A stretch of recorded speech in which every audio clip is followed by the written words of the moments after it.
Hello, thank you for joining me here tonight. I want to talk to you about something that's very near and dear to me, and of course I've learned about in recent years and try to understand the valuation of art. What makes artwork so valuable? When we look at the top 10 paintings of all time, they have a cumulative value of $1.7 billion, quite an amazing number. When we try to relate to something like this in our everyday lives, maybe we could just look at some examples now of what's worth $1.7 billion. If you look at the New York Yankees, the most storied franchise in baseball history, has a market capitalization, a market value of $1.7 billion. That's of course excluding the exorbitant payroll that they have every year. But one could buy the team for $1.7 billion. Look at Buckingham Palace, 82,000 square feet, London home of the royal family. It's also worth approximately $1.7 billion. And some of us automotive enthusiasts, we look at the Bugatti Veyron. It's a 10-year production run and had the honor of being the fastest production car ever. And the last unit sold for about $2.7 million, so you could have bought 670 of these cars for $1.7 billion. But today we're going to look at the artist, art movement, and provenance. Three factors that affect the value of art. In my opinion, I've narrowed it down to three factors. There's many other ones, of course, but these are the three that we're going to focus on today that I think really affect the value of art. The Mona Lisa. Beautiful painting here. Right now it's on permanent display at Louvre, and the painting has a storied history. It was actually stolen at one time by a gentleman named Vincenzo Perugia in the late 1800s and brought back to Italy. The painting itself was finally returned to France and returned to Louvre, but Vincenzo Perugia unfortunately ended up dying in prison. He thought it was a patriotic move on his part to bring the painting back to Italy, which of course was the birthplace of one Leonardo da Vinci. And Leonardo da Vinci is quite an incredible man himself. Was not only an artist, he was a Medici, he was a botanist, he was an autodidact, a self-taught scientist and philosopher. But his inventions is what he's also very famous for. And here we look at a crossbow, which measures about 27 yards across the top. Quite a remarkable war piece of ammunition, which was, caused not only the usage of it, but actually just the thought of making something like that would throw fear into the enemy. And we look at something else that maybe is something that you've seen before, which is reminiscent of a helicopter. And we got to remember that this is something that was drawn approximately 400 years before the Wright brothers ever flew. So before the advent of flight, Leonardo da Vinci had also was coming up with some ideas to actually create something that would fly. And if you notice at the bottom how he wrote backwards, he wrote his note backwards, of course, so he wouldn't be discovered by the church at the time, which was very conservative. It would frown upon things of this nature. So we look at the artist. The artist, Leonardo da Vinci, synonymous with the Mona Lisa, and this is what makes that piece of artwork so valuable.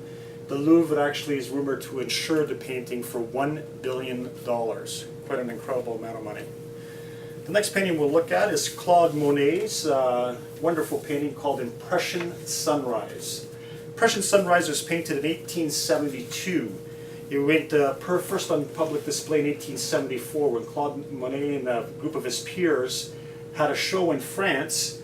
And when this painting was actually revealed, it was something very abstract, very different for the time. If you notice the big broad strokes and the beautiful colors there to show the cool, misty morning with the sun rising in the background, the fishermen in the forefront.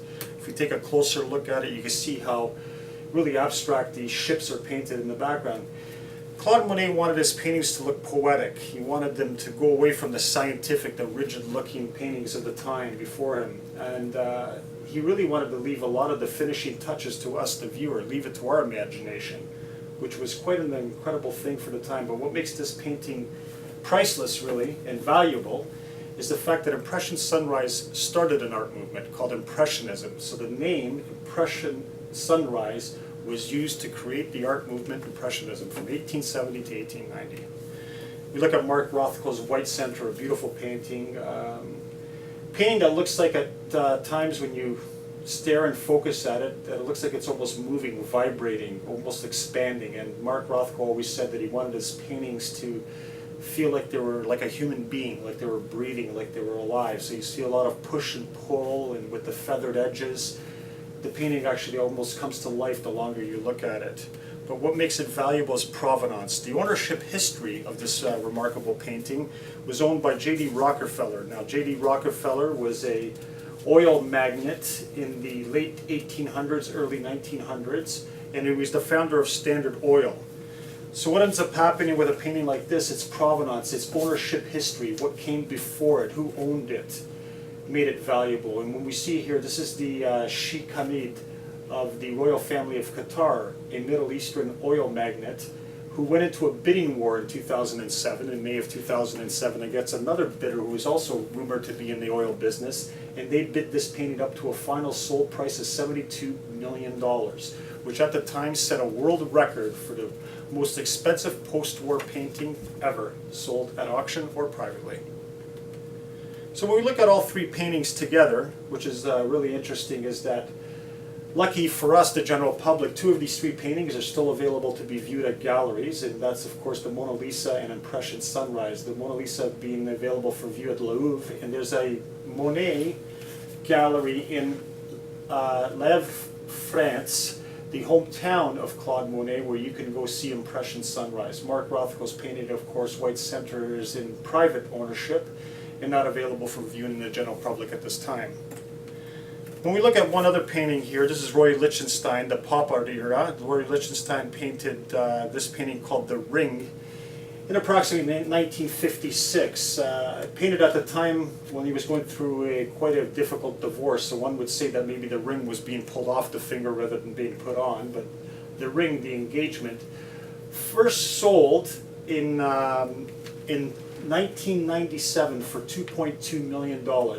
Just this past month, in May 2015, it actually sold at public auction, believe it or not, for $41.6 million.